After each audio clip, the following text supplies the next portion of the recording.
Tragedi kemanusiaan kembali terjadi di Gaza. Pada tanggal 13 Mei 2025, serangan udara Israel mengguncang wilayah sekitar rumah sakit Eropa di Khan Yunis, Gaza.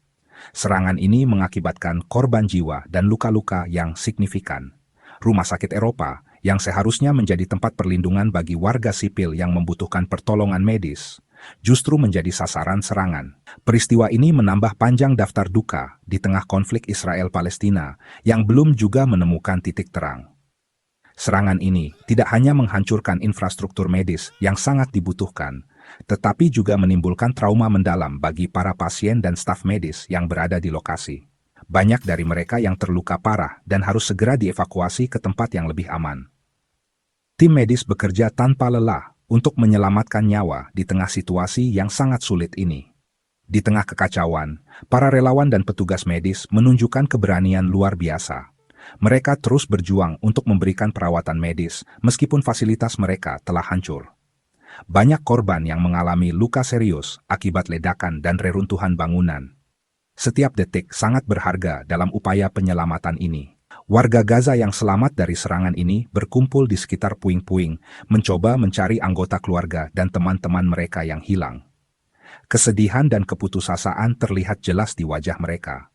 Peristiwa ini sekali lagi menunjukkan betapa rentannya kehidupan di wilayah konflik yang terus-menerus dilanda kekerasan.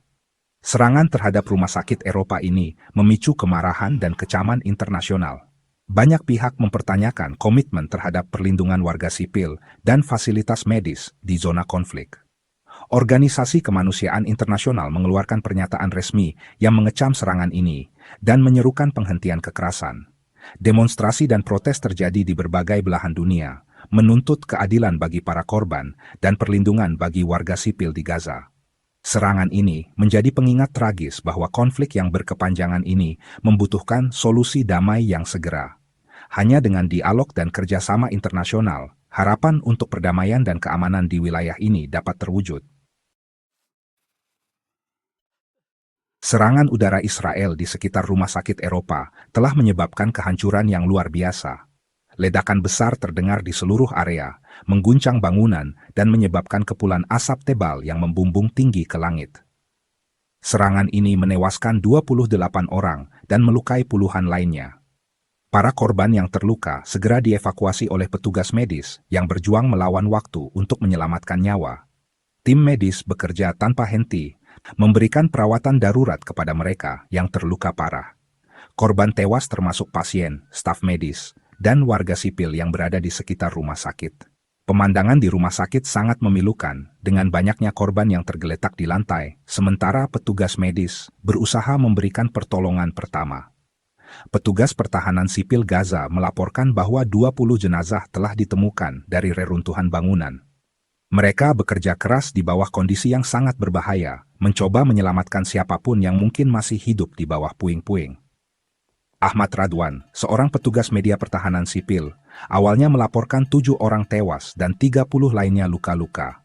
Namun, seiring berjalannya waktu, jumlah korban terus meningkat, menunjukkan betapa dahsyatnya dampak serangan ini. Namun, jumlah korban terus bertambah seiring berjalannya evakuasi. Tim penyelamat terus bekerja tanpa henti, berusaha mengevakuasi korban yang masih terjebak di bawah reruntuhan. Setiap menit sangat berharga dalam upaya penyelamatan ini. Serangan ini menyebabkan kepanikan dan trauma mendalam bagi para pasien dan staf rumah sakit. Banyak dari mereka yang mengalami trauma psikologis akibat kejadian ini dan membutuhkan dukungan emosional serta perawatan medis yang intensif. Keadaan di rumah sakit sangat kacau, dengan banyaknya orang yang berteriak dan menangis, mencari anggota keluarga mereka yang hilang. Militer Israel mengklaim bahwa serangan udara tersebut menargetkan pusat komando dan kendali Hamas yang terletak di bawah rumah sakit Eropa.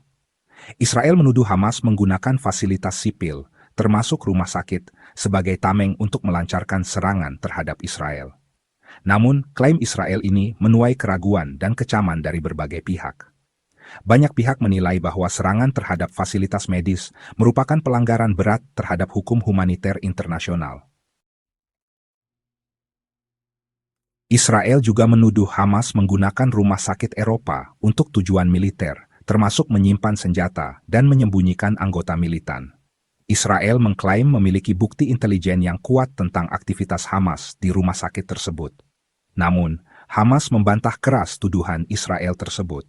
Hamas menyatakan bahwa rumah sakit Eropa adalah fasilitas medis yang vital bagi warga sipil Gaza dan tidak pernah digunakan untuk tujuan militer.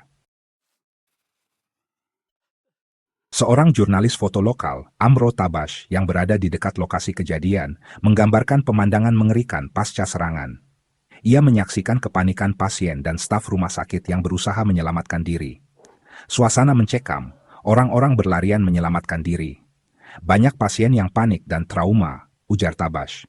Ia juga menyaksikan tim medis berjuang keras mengevakuasi korban luka di tengah keterbatasan alat dan tenaga medis. Serangan terhadap rumah sakit Eropa semakin mempersulit kondisi kemanusiaan di Gaza yang sudah memprihatinkan akibat blokade Israel. Blokade yang telah berlangsung selama bertahun-tahun ini mengakibatkan krisis pangan, obat-obatan, dan bahan bakar di Gaza. Organisasi-organisasi kemanusiaan telah berulang kali memperingatkan tentang dampak buruk blokade Israel terhadap warga sipil di Gaza. Serangan terhadap fasilitas medis seperti rumah sakit Eropa semakin memperparah krisis kemanusiaan yang sedang berlangsung. Serangan Israel terhadap rumah sakit Eropa menuai kecaman keras dari berbagai negara dan organisasi internasional.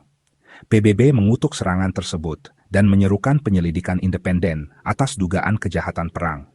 Amerika Serikat, sekutu dekat Israel, menyatakan keprihatinan mendalam atas serangan tersebut dan mendesak semua pihak untuk menahan diri. Namun, hingga saat ini, belum ada tindakan konkret dari komunitas internasional untuk menghentikan kekerasan di Gaza. Di tengah eskalasi kekerasan, upaya untuk mencapai gencatan senjata antara Israel dan Hamas masih terus diupayakan. Mesir dan Qatar dilaporkan menjadi mediator dalam negosiasi tersebut.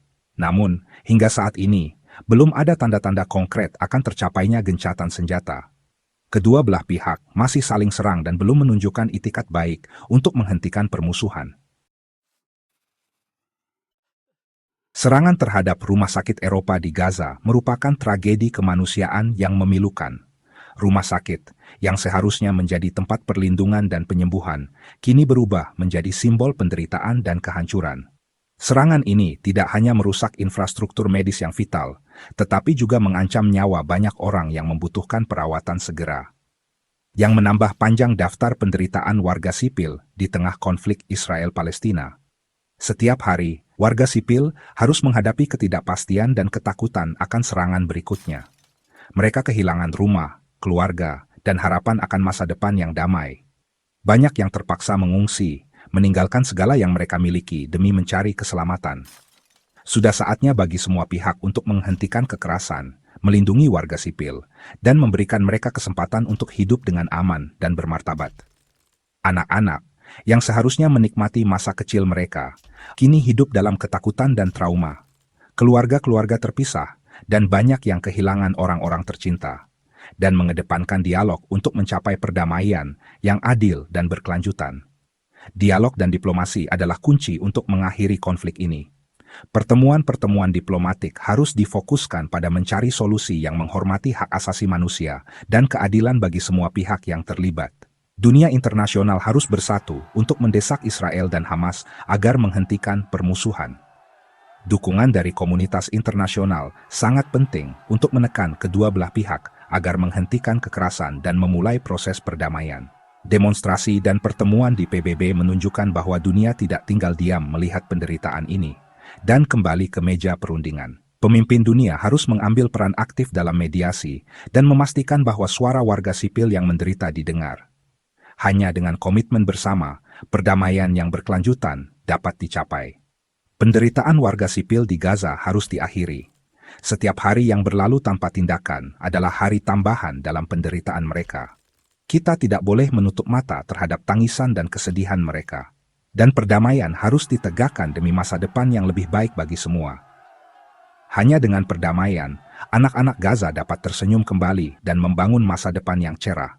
Masa depan yang penuh harapan dan tanpa rasa takut.